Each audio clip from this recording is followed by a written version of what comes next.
ஓம் நமச்சிவாய.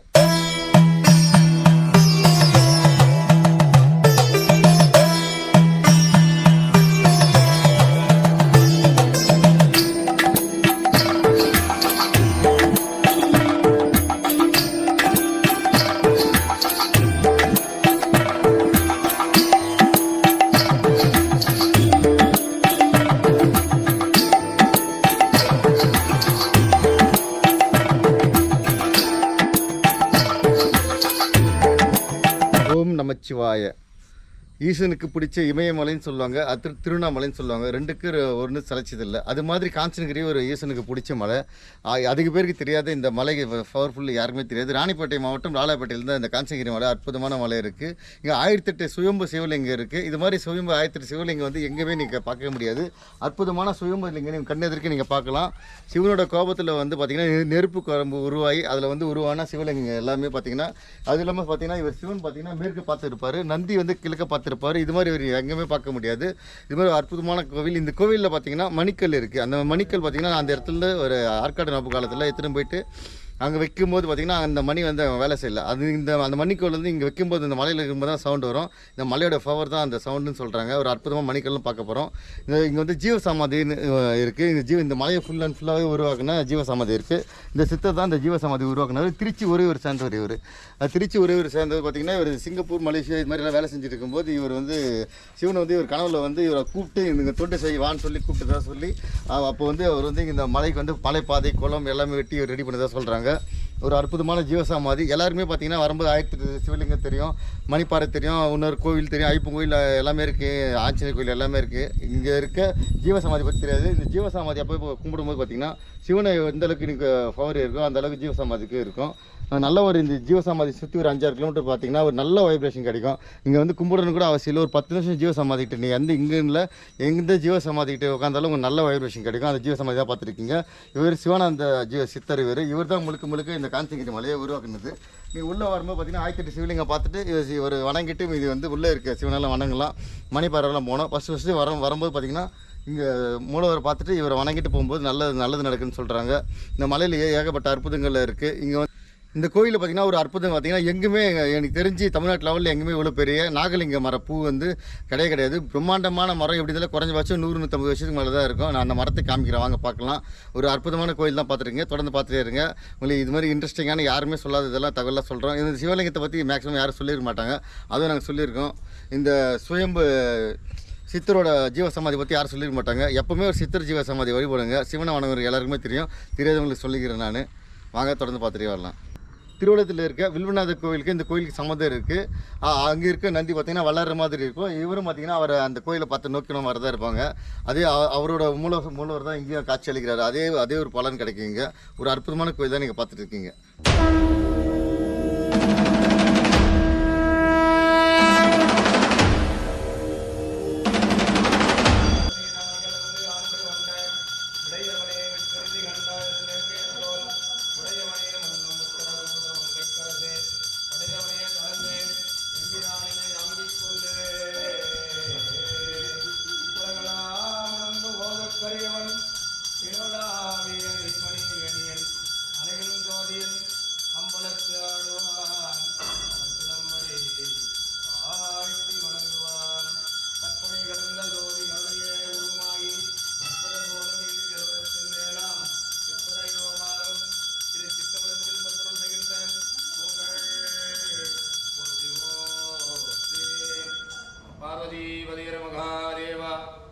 மலையே போற்றி, காஞ்சினேஸ்வரா போற்றி, கைல மலையானே போற்றி, அப்பா சிவனான சாமிகள் குருவே போற்றி, சித்தர்கள் தேவர்கள் போற்றி போற்றி போற்றி. இங்க வந்து காஞ்சன் என்ற தவம் பண்ணி இந்த இடத்துல திருவள்ளத்துலேருந்து டெய்லியும் தண்ணி கொண்டு பார்த்து வருவார். பொண்ணு மாசத்துல ஒரு நாள் இந்த கஞ்சன் என்ற பூஜை கடைஞ்சி சுற்றி வரும்போது குருக்களை தண்ணி கேட்டு, இல்லைப்பா ஒரு குடம் நீ தண்ணி கொடு, நாளைக்கு வரல வந்து பேசுறேன்றார். இல்லை இன்னைக்கு கொடுங்க சொல்லு, சிவபெருமான் வந்தால் தான் தண்ணி கொடுப்பான்றார். அப்புறம் என்னன்றாரு, பேசிக்கினே ஒரு குடம் எடுத்துட்டார். நாளைக்கு போய் வந்தால் தண்ணியை கொடுக்கல கஞ்சன். அப்போ தான் சிவபெருமான்கிட்ட போய் சொல்கிறாரான், அப்பா இங்கே கஞ்சன்ன்ற ஒரு அரக்கன் இருக்கிறான் அப்படின்னா, அப்பா அவன் அறக்க போனோம், அவன் கேட்ட வரத்தை கொடுக்க முடியாது, இன்னைக்கு போனீங்கன்னா சரியாக போகுது, நாளைக்கு அவனுக்கு சரியாக எடுத்து டேட்டு அப்படின்னு சொல்லி இன்னைக்கு அனுப்புறாரு. ஐயா அவன் கோர பல்லு நீண்ட முகம் உருளை கண் முண்டை கண்ணா இருக்கிறான், அவன் பேமா இருக்குதுன்னு சொன்னா நீ பேப்படாவது போப்பான்ற. போய் வந்து தண்ணி கொடுக்கல. ஐயா அவங்க கையால என்ன சாப்பிடுவோம் போலன்னா நீ சாப்பிடாம நான் விட மாட்டேப்பா நீ போப்பான்ற. நீங்க எப்படி வருவீங்கன்னு கேட்கறாரு. நீ இவ்வளோனாதான் கூப்பிட்டுனா நான் வந்துடுவேன் அப்படின்றாரு. வந்து தண்ணி கொடுக்கல. 2 பேரும் யுத்தமாயி அங்க மாவு எரிங்குது. அங்க கிட்ட தேத்தி விட்டு நந்தியை கூப்பிட்டாரு. இவ்வளோனாதான் இந்த குருவில் கூப்பிட்டாரு. உடனே நந்தியை விட்டு போய் சம்பாரம் பண்ணியிருப்பா நான் வரேன்றார். பக்தனுக்கு காசி கொடுக்கணும் போப்பான்றார்.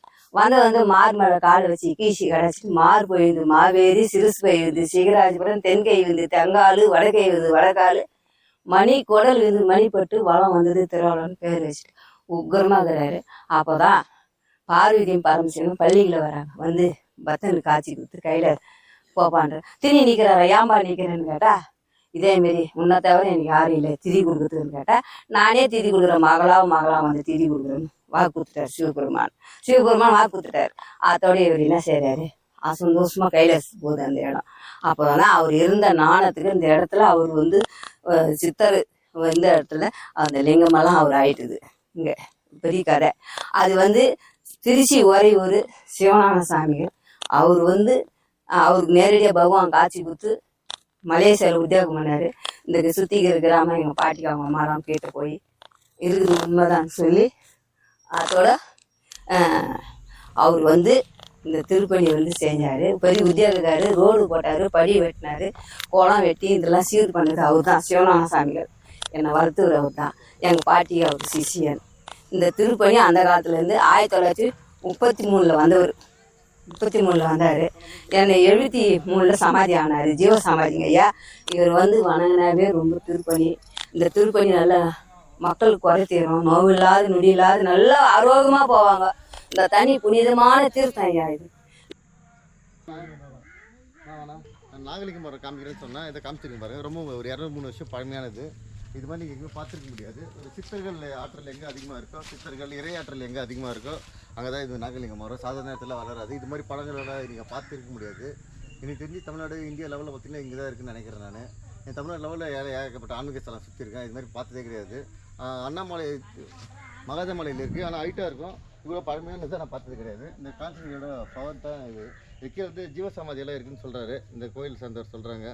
சிவனடியார்கள்லாம் சொல்கிறாங்க. இந்த மரத்துக்கு கீழே பார்த்தீங்கன்னா ஒரு 5-6 ஜீவசமாதி இருக்குதா சொல்கிறாரு. அதனால தான் இந்த மரம் வந்து எப்போவே பொதுவாக நீங்கள் பார்த்தீங்கன்னா ஜீவசமாதி இல்லை சிவன் கோவில் இது மாதிரி இடத்துல தான் நாகலிங்க மரம் இருக்கும். இது அற்புதமான மரம் தான் நீங்கள் பார்த்துட்ருக்கீங்க. திரு சிவஞான சாமிகள் ஜீவசமாதி 1008 லிங்கம் ஆதி வெட்டவெளி பரபிரம்மம் சிவஞான சாமிகள் குரு பூஜை 13ஆம் தேதி கிருத்திகை நட்சத்திரத்தில் கார்த்திகை தீபம் அன்று. உள்ளே இருக்குதா சிவலிங்கம் தான் நாகலிங்கப்பூ. ஒரு அற்புதமான ஆஞ்சநேயர் இவர். ஸ்வர்ண ஆஞ்சநேயர். இது மாதிரி ஆஞ்சநேயர் எங்கேயுமே பார்க்க முடியாது. வணங்கும் போது பார்த்தீங்கன்னா ஸ்வர்ணம் பார்த்தீங்கன்னா அதிகமாக சேரும். அதாவது தங்கம் வந்து உங்களுக்கு அதிகமாக சேரும். தங்கம் வந்து வணங்குங்க, ஏராளமான தங்கம் உங்களுக்கு கிடைக்கும். தங்கம் மட்டும் கிடைக்காது, தங்கத்தோட தைரியமும் சேர்ந்து கிடைக்கும். கூட தான் இருக்கும். ரொம்ப நீங்கள் படிக்கட்டில் எதிர்பார்க்க தேவையில்லை. இதுக்கு கொஞ்சம் ரஃப்டாக தான் இருக்கும். இதுதான் நீங்கள் போகணும். ஆனால் கொஞ்சம் நடந்து வர பாதை தான் கொஞ்சம் டஃப்பாக இருக்குது. நாங்கள் இதெல்லாம் நாங்கள் சபரிமலையே நடந்துட்டோம், அதனால் இது ஒன்றும் அவ்வளோ தெரியல. ஆனால் ஃபேமிலியாக வரும்போது கொஞ்சம் ஃபேமிலியாக வரதால எந்த மலை மேலே? சிவன் மலை மேலா பழையகிட்ட. ஹலோ சொல்லுங்க ப்ரோ. சுற்றி வீடியோ எடுப்பார். ஒரு கண்டென்ட் போய் பார்த்தீங்கன்னா வச்சுங்க, அவர் 20 நிமிஷம் வீடியோன்னு பார்த்தீங்கன்னா ஒரு 20 மணி நேரம் ஒர்க் பண்ணுவார். வாங்க இப்போ வீடியோவில் ஷேர் பண்ண போகிறாரு. வாங்க போகலாம்.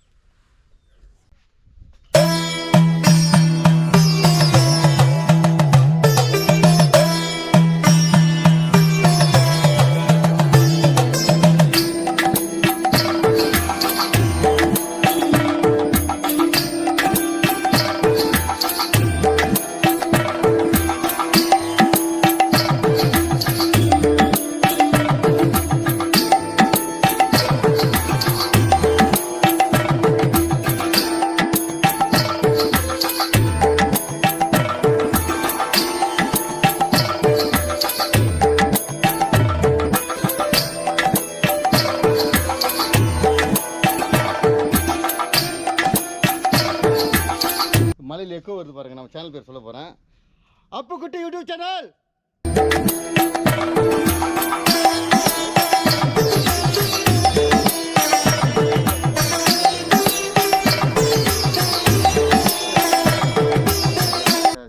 மறக்காமல் அப்புக்குட்டி யூடியூப் சேனலில் சப்ஸ்கிரைப் பண்ணுங்க. அப்போ தான் செம்மையான வீடியோலாம் பார்க்க முடியும். அல்ல அந்த மலை மேலே வந்துக்கிறோம். நான் தட்டினேன் போகலாம். சரி வேறு ஒன்றும் இல்லை. சரி பார்த்தேன் போகலாமான்னு யோசனை பண்ணான அப்புக்குட்டி பாபு 3 பேரும் அப்படியே கிளம்பிட்டான். எல்லாம் எடுத்துட்டான். மலை மேலே கல்லுக்கு வந்துக்கிறான். கல் எடுத்தோடனே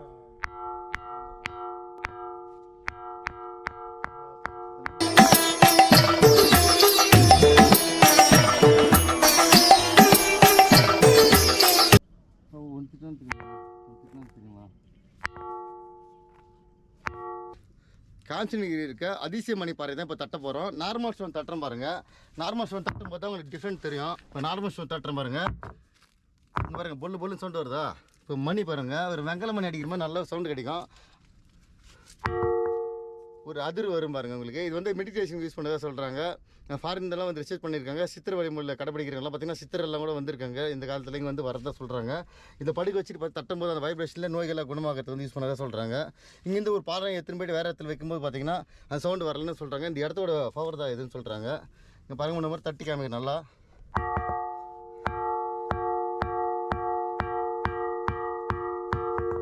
வரவங்க வந்து பொதுவாக எப்போவுமே வந்து இது வந்து அதிசயமணின்னு சொல்லிட்டு போயிடுவாங்க. அதிசயமணி பாறை. இந்த பாறைக்கு மட்டும் பவர் கிடையாது, இந்த இடத்தோட பவர் தான் இது. அது முழுக்க யாருமே அவ்வளோ சொல்கிறது இல்லை. இந்த இடத்தோட பவரும் இந்த பாறையோட பவர் சேர்ந்து தான் இந்த வேலை செய்யுது.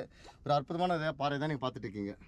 இது மாதிரி ஒரு சூப்பரான வீடியோ மீட் பண்ணலாம். அப்புக்குட்டி சேனலை மறக்காமல் ஃபாலோ பண்ணிவிடுங்க, சப்ஸ்கிரைப் பண்ணிவிடுங்க. யூடியூப், இன்ஸ்டாகிராம், ஃபேஸ்புக் 3 பேஜுமே இருக்குது, அதையும் ஃபாலோ பண்ணிங்க.